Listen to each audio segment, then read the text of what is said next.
Gold investments are not reaping the benefits of a looming global trade war between the United States and China. And it looks like gold-backed exchange-traded funds are headed for their weakest month since July 2017. World Cup fever has taken over many TV screens, computers, and cell phones. 32 soccer teams with some of the highest-paid athletes in the world vying for the ultimate goal. But its status symbol, the actual trophy, carries a value of its own in gold. As of Friday, the United States is now engulfed in a trade war with China, which as a major political event normally would have scared investors to buy safe havens like gold to store the value of their assets. But the bounce in gold was not as strong as it could have been. You could have a growing gold mine in your house and don't even know it.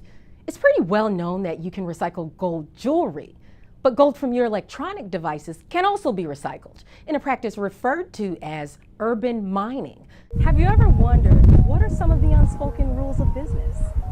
Well, in honor of National Small Business Week, we're presenting NOLA.com's Small Business Masterclass. President Barack Obama ended this speech and his presidency with the very same message of hope that he started it with years ago. Even in an economic crisis, they say it's not just about the money. What people want is accountability, transparency.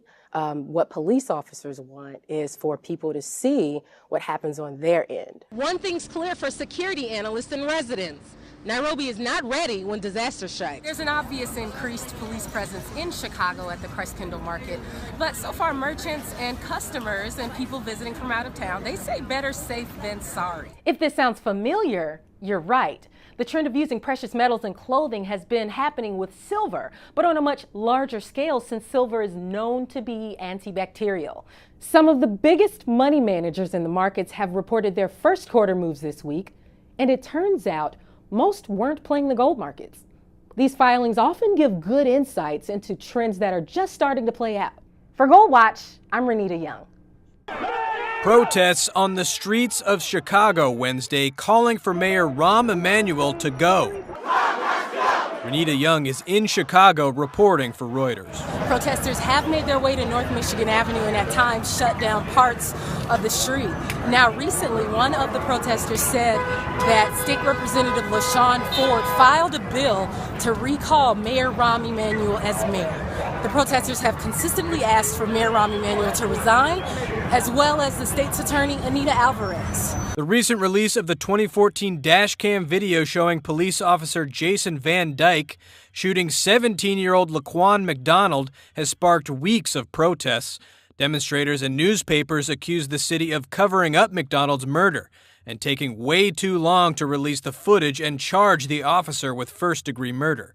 On Wednesday, the mayor gave an impassioned mea culpa, taking responsibility for the city's problem with police misconduct and promising reform.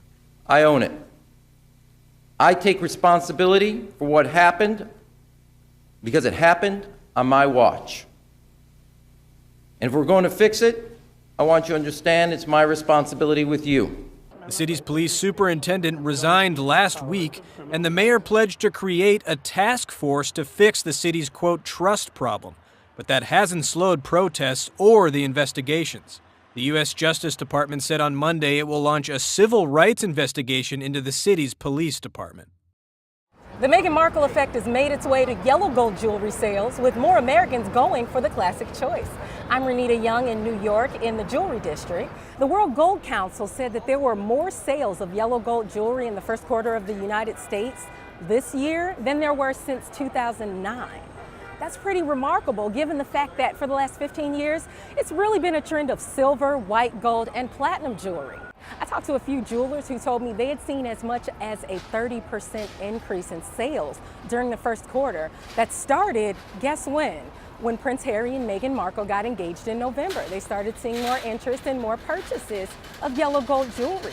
Now, the World Gold Council admits that there's definitely a trend of celebrities influencing jewelry sales. They found in a 2016 survey that about 22% of women who bought jewelry or luxury items were influenced by magazines and other media, while about 11% of the women were influenced directly by celebrities. Another trend people are picking up from the new Duke and Duchess of Sussex is the center-cut diamond, which was sourced from Botswana, the world's second largest producer of conflict-free diamonds. People are a little bit more conscientious about where their diamonds come from these days. And if anyone's wondering about Prince Harry's ring, he took the trendy choice of the last 15 years or so, platinum.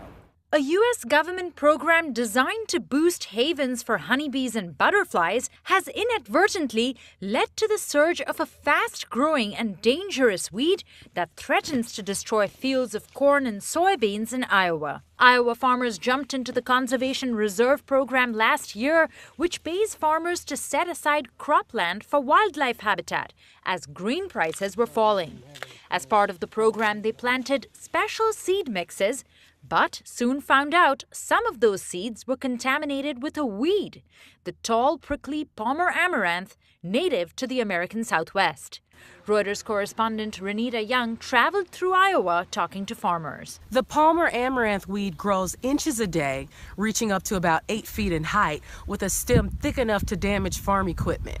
So farmers and state agriculture officials say the best way to get rid of it is to pull it out of the ground by hand. Bob Hartzler of Iowa State University is an expert on weeds and says the Palmer amaranth is an especially difficult foe because it's hard for farmers to distinguish it from other weeds in the early stages. This is the stage where farmers should be spraying their weeds, but at this point in time, even these larger ones here, there's no way of knowing which pigweed you're dealing with. While the Palmer amaranth in the Midwest have been found mostly on land set aside for conservation, the fear is if the weed goes unchecked, it could severely damage harvests, which would be a terrible hit for Iowa, which exports more than $1 billion worth of corn and soybeans a year.